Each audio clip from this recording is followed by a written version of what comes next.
688년 4월 당동 테란자가 낙수에서 신비한 돌을 발견하여 측천에게 바쳤습니다. 돌에는 붉은 글자가 새겨져 있었습니다. 성모가 강림하여 영원토록 제국을 번창하게 할 것이다. 구당서에 따르면 이 돌은 무승사가 위조한 것이라 기록하고 있습니다. 만약 측천이 황제에 오른다면 자신이 후계자라 될 거라 생각했기에 이를 꾸민 것이었습니다. 측천은 이 돌을 천수보도라 명한 뒤 자신을 성모신앙으로 칭했습니다. 그리고 그녀는 전국의 고위관료빈 황족들을 불러 낙수에서 제를 올리려 했습니다. 황족들은 크게 반발했습니다. 그리고 그 중심에는 고조의 아들 이원가와 태종의 아들 이정이 있었습니다. 이원가는 이정에게 편지를 보냈습니다. 아내의 병이 점점 심해지니 서둘러 치료해야 합니다. 올해 겨울까지 지체하면 치료가 불가능하니 일찍 손을 써야 합니다. 이는 측천이 자신들을 제거하기 전에 선수를 쳐야 한다는 뜻이었습니다. 이정 또한 그 뜻을 알고 이원가와 함께 거사를 일으키기로 결심했습니다. 그는 황제의 문서를 위조하여 황족들에게 보냈습니다. 측천이 황씨를 무너뜨리고 무시천하를 세우려 한다. 제왕들은 속히 짐을 구해달라. 이를 본 황족들은 분노하여 거사에 동참하기로 했습니다. 그러나 이원가의 조카 이해가 이를 측천에게 밀고 했습니다.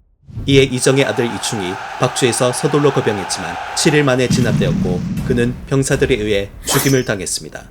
이정은 뒤늦게 아들이 패배했다는 소식을 듣고 항복하려 했습니다. 당시 그의 군대는 5,000명, 측천이 보낸 토벌군의 규모는 10만 명이기 때문이었습니다. 그러나 지원군 2,000명이 오자 그는 마음을 바꿔 항전하기로 결심했습니다. 이정은 병사들의 사기를 올리기 위해 곧 아들이 대군을 이끌고 합류할 것이라며 거짓말을 했습니다. 여기에 대해 그는 병사들에게 부적을 나눠준 뒤 도사를 불러 승리를 기원하는 주문을 읊게 했습니다. 병사들은 어처구니 없어 있고 탈영병은 급속도로 늘어갔습니다. 결국 이정은 가족들과 함께 자결했고 거사는 실패로 돌아갔습니다. 측천은 여기서 그치지 않고 반란에 관련된 모든 이들을 신문했습니다. 그 결과 이원가를 비롯한 고조의 아들 22명, 태종의 아들 14명이 죽임을 당했습니다.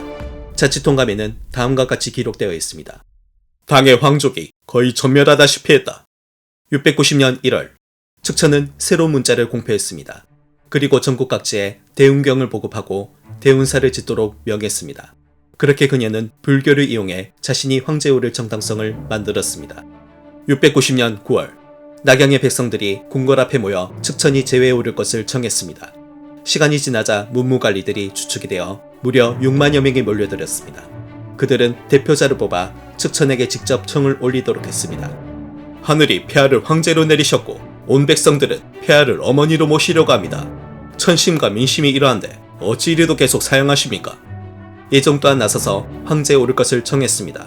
3번의 사양 끝에 드디어 측천은 일어나 외쳤습니다. 알겠노라. 이 또한 하늘의 뜻일 테니. 690년 9월 9일 그렇게 측천은 황제에 올랐고 국호를 주로 바꾸었습니다. 이때 그녀의 나이 67세. 14살에 입궁한 지 53년 만에 측천은 누구도 이룰 수 없었던 중국 역사상 최초 유일무이한 여황제에 오르게 된 것이었습니다. 즉위 후 측천은 부친 무사왁을 황제로 추전했고 무시자제들을 왕으로 책봉했습니다. 또한 자신이 당의 3대 선왕을 계승한다고 선포하여 친당 세력의 반발을 줄이려 했습니다. 그러나 건국 초기인 만큼 측천에겐 매서운 채찍이 필요했는데 그것은 바로 밀고와 홍리였습니다. 측천은 동계를 설치하여 건의할 사항을 넣으라 명했습니다. 이 동계는 어보가란 자가 만들었는데요. 그는 손재주가 있어 여러 발명품을 제작했습니다. 그런데 누군가가 어보가를 오반제로 밀고했습니다. 과거 이경겁의 난 때 그가 병기를 제작하여 도움을 줬다는 것이 이유였습니다. 그렇게 어보가는 처형되어 동계의 첫 희생자가 되고 말았습니다.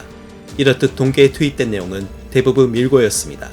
측천은 이를 예상한 듯 매우 기뻐했다고 합니다.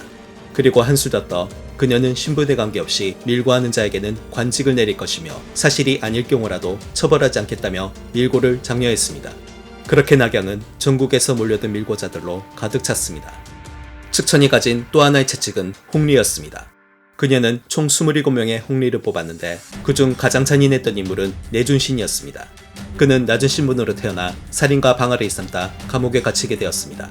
그는 수감 생활을 하던 중 측천이 밀고자를 우대한다는 얘기를 듣고 직접 찾아갔습니다. 측천은 내준신의 뛰어난 언변과 외모를 보고는 관직에 임명했습니다. 그렇게 내준신은 기상천외한 고문을 발명하여 악명을 떨쳤습니다. 그중 몇 가지를 살펴보면 요구 발걸이라는 것이 있는데, 이는 죄인의 허리를 말뚝에 고정시킨 뒤 여러 명이서 죄인의 목에 채워진 칼을 끌어당기는 고문이었습니다. 고문관들은 말뚝이 뽑힐 때까지 있는 힘껏 당겼기 때문에 죄인의 목과 허리는 망가졌습니다. 선인 헝갈한 고문도 있었는데 죄인이 들어올린 칼 위로 벽돌을 쌓는 형벌이었습니다. 내준 씨는 오랜 수감 생활을 바탕으로 죄수의 심리를 잘 알고 있었기에 정신적 압박에도 능숙했습니다. 한 번은 그가 주웅이란 자와 식사를 했습니다. 주웅 또한 홍리로 내주신의 상관이었습니다. 제가 죄인 한 놈을 신문하고 있는데 당최 입을 열고 있지 않습니다. 혹시 좋은 방법이 있으면 알려주시겠습니까? 다 방법이 있지. 먼저 큰 항아리를 가져다 놓은 뒤 주변에 불을 놓아두게. 그렇게 항아리가 불에 달궈지면 죄인을 그 안에 집어넣게. 그러면 그놈은 속에 가진 걸 죄다 털어놓을 걸세. 그 말을 들은 내주씨는 곧장 항아리를 가져오게 하여 불로 달군 뒤 말했습니다. 폐하의 명을 받들어 그대의 모반죄를 밝히려 하오. 자, 안으로 들어가시지요. 주웅은 깜짝 놀라 살려달라고 빌었습니다. 결국 그는 유배를 가던 중 살해되고 말았습니다. 이러한 풍부한 경험을 바탕으로 내준씨는 나직경을 조술했습니다. 나직경은 죄인의 신문법에 관한 책으로 현재까지도 전해지고 있습니다. 이후 내준씨는 측천의 총애를 받았고 점점 기고만장해졌습니다. 그는 수시로 남의 아내를 빼앗았고 거부할 시 가족들을 살해하기까지 했습니다. 또한 그는 대신들의 이름이 쓰인 돌을 세워둔 뒤 돌멩이를 던져 맞은 이를 죄인으로 몰고 가기도 했습니다. 그의 끝없는 횡포에 사람들은 분노했고 결국 기록이란 자가 측천에게 고했습니다. 모든 사람들이 폐하께서 왜 내준신을 처벌하지 않으시는지 궁금해합니다. 침은 그가 공신인 점을 감안하여 그리하였네. 내준신은 충신을 역적으로 몰았고 집안에는 뇌물로 가득합니다. 지금 저작거리에는 그에 대한 원한이 넘쳐나고 있는데 폐하께서는 어찌 그런 자를 불쌍히 여기십니까? 그래, 그대 말대로 해야겠구나. 그렇게 내주씨는 처형대에 올랐고 주변에는 구경꾼들로 가득 찼습니다. 그의 목이 잘리자 사람들은 죄다 달려들어 살점과 내장을 뜯어냈고 그의 시신은 흔적도 없이 사라졌습니다. 내준신을 비롯한 27명의 홍리들은 모두 비참한 최후를 맞이했습니다. 대부분 사형을 당하거나 자결을 했고 정신 이상으로 죽음보다 못한 삶을 사는 자도 있었습니다. 그렇게 내주신의 죽음으로 14년간의 홍리 정치는 막을 내렸습니다. 자치통감에서는 홍리의 정치에 대해 다음과 같이 평했습니다. 홍리가 있었기에 측천은 앉아서 책략을 구상하며 정보를 얻을 수 있었으며 백성이 평안한 삶을 누리는 가운데 혁명을 이룰 수 있었다. 물론 측천은 홍리에게만 의지하지 않았습니다. 과거 시험을 확대하여 더 많은 인재를 뽑았고 중국 최초로 무과를 신설했습니다. 이때 과거 제도는 청나라 때까지 이어졌습니다. 그러나 이를 비판하는 자도 있었습니다. 심금교라는 자가 과거 제도와 측천을 풍자하는 시를 썼던 것입니다. 한 관리가 그를 체포하여 처벌하려 했지만 측천은 웃으며 말했습니다. 사람들이 뭐라 하던 관리들이 잘하면 그만 아닌가? 그 자를 석방하게. 691년 측천의 조카 무승사는 차기 황제가 되려는 야심을 품고 있었습니다. 그는 왕경제에게 자신을 태자로 책봉하려는 상소를 올리게 했습니다. 지금은 무시의 나라인데 어찌 이 씨가 후계자가 될 수 있습니까? 이만 물러가거라. 폐하께서 청을 들어주지 않으신다면 소인은 이 자리에서 머리를 박고 죽겠습니다. 태자를 정하는 일은 중요한 대사이므로 당장 대답해 줄 수는 없다. 시간이 지나 왕경지는 다시 측천을 찾아가 우승사의 태자 책봉을 청했습니다. 결국 측천은 분노했습니다. 자신 또한 후계자 문제로 골머리를 앓는 중이었고 황제에 오른 지 얼마 되지 않은 시점에서 벌써 차기 황제를 지목하라는 말에 매우 불쾌했던 것이었습니다. 측천은 이소덕에게 명했습니다. 이놈을 당장 끌어내 곤장을 치도록 하라! 이소덕은 그를 궁 밖으로 끌어낸 뒤 소리쳤습니다. 내 놈이 감히 우리 태자를 끌어내리려고 했겠다! 여봐라, 이 자를 몽둥이로 매우 쳐라! 명이 떨어지자 부하들은 왕경지를 몽둥이로 사정없이 내리쳤습니다. 그렇게 왕경지는 그 자리에서 죽고 말았습니다. 시간이 지나 이소덕은 조용히 측천을 찾아갔습니다.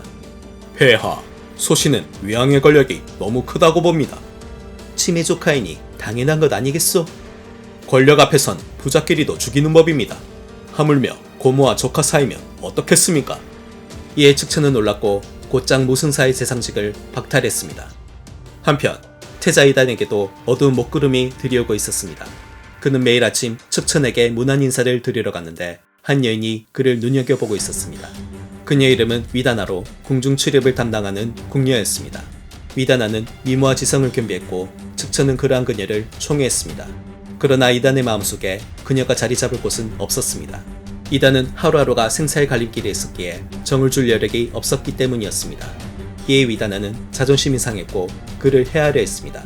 그녀는 몰래 나무 인형을 땅에 묻은 뒤 측천에게 고했습니다. 태자의 도왕비가 오동나무 인형에 폐하의 이름과 사조를 새겨 뜰에 묻은 뒤 날마다 이를 저주했다고 하옵니다. 이는 곧 폐하의 죽음을 바라는 것이 아니겠습니까?